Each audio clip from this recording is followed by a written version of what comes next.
एक खिलाड़ी जो फिट है, शानदार प्रदर्शन कर रहा है और फिर भी इंटरनेशनल क्रिकेट से संन्यास ले लेता है। ये अब अपवाद नहीं रहा। ऐसा क्यों हो रहा है? इसका जवाब है फ्रेंचाइजी क्रिकेट का बढ़ता वर्चस्व। लेकिन सिर्फ यही वजह नहीं है। आइए गहराई में चलते हैं। सबसे पहले बात करते हैं फ्रेंचाइजी लीग्स की, जैसे IPL, SA20, ILT20, big bash league और CPL। ये लीग्स खिलाड़ियों को कुछ ही हफ्तों में खेल के करोड़ों की कमाई का मौका देती है। वहीं दूसरी ओर अंतर्राष्ट्रीय क्रिकेट में केवल एक साल में कई सीरीज, लंबी यात्राएं और कई बार पर्याप्त वित्तीय सुरक्षा भी नहीं मिलती। उदाहरण के तौर पर डी कॉक IPL के एक सीजन में जितना कमाते हैं उतना शायद पूरे साल दक्षिण अफ्रीका के लिए खेलकर नहीं कमा सकते। क्लासन की T20 शैली हर फ्रेंचाइजी की जरूरत बन चुकी है। पूरन का करियर ही अब फ्रेंचाइजी क्रिकेट पर केंद्रित है। संक्षेप में फ्रेंचाइजी क्रिकेट देता है कम समय में अधिक लाभ, सीमित दबाव, परिवार और निजी जीवन के लिए समय।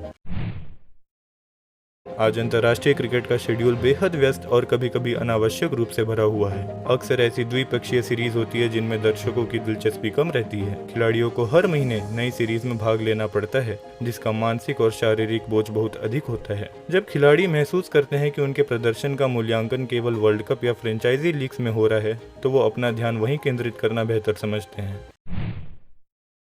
विभिन्न देशों के क्रिकेट बोर्ड्स के कामकाज के भी कई बार पारदर्शिता और समर्थन में कमी दिखाई देती है। वेस्ट इंडीज क्रिकेट बोर्ड का इतिहास खिलाड़ियों के साथ अनुबंध विवादों और प्रशासनिक समस्याओं से भरा रहा है। साउथ अफ्रीका के बोर्ड पर भी चयन प्रक्रिया में असमानता और वित्तीय चुनौती के आरोप लग रहे हैं। जब खिलाड़ी खुद को असुरक्षित और उपेक्षित महसूस करते हैं तो वो अपने विकल्पों पर विचार करने लगते हैं और फ्रेंचाइजी क्रिकेट उन्हें एक बेहतर विकल्प नजर आता है। आज के समय में खिलाड़ी सिर्फ खेल के प्रदर्शन तक सीमित नहीं रहते। मानसिक स्वास्थ्य, निजी जीवन और समय का संतुलन भी उतना ही महत्वपूर्ण हो गया है। लगातार यात्रा, सोशल मीडिया ट्रोलिंग और प्रदर्शन का भारी दबाव खिलाड़ियों के मानसिक स्वास्थ्य को प्रभावित करता है। फ्रेंचाइजी क्रिकेट तुलनात्मक रूप से अधिक लचीला और कम तनावपूर्ण होता है और यही कई खिलाड़ियों को उसकी ओर आकर्षित करता है।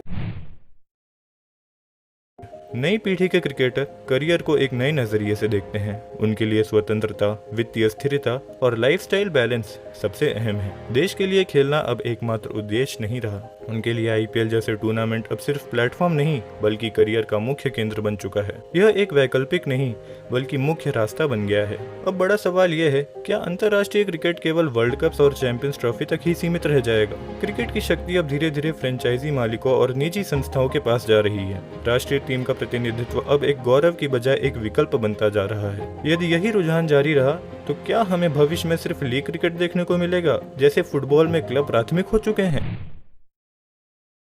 एक बात स्पष्ट है, डी कॉक, क्लासन और पूरन केवल शुरुआत हैं। बहुत से खिलाड़ी अब फ्रेंचाइजी क्रिकेट को प्राथमिकता देने वाले हैं और जब तक बोर्ड्स, शेड्यूल और दृष्टिकोण में बदलाव नहीं आता, ये सिलसिला जारी रहेगा। आपका क्या विचार है? क्या ये खिलाड़ी स्वार्थी हैं या दूरदर्शी? क्या फ्रेंचाइजी क्रिकेट खेल को नुकसान पहुंचा रहा है या ये खिलाड़ियों को आज़ादी दे रहा है? अपने विचार नीचे कमेंट करें, वीडियो को शेयर करें और चैनल को सब्सक्राइब करना ना भूलें। मिलते हैं अगले विचार में। ये था आज का थॉट।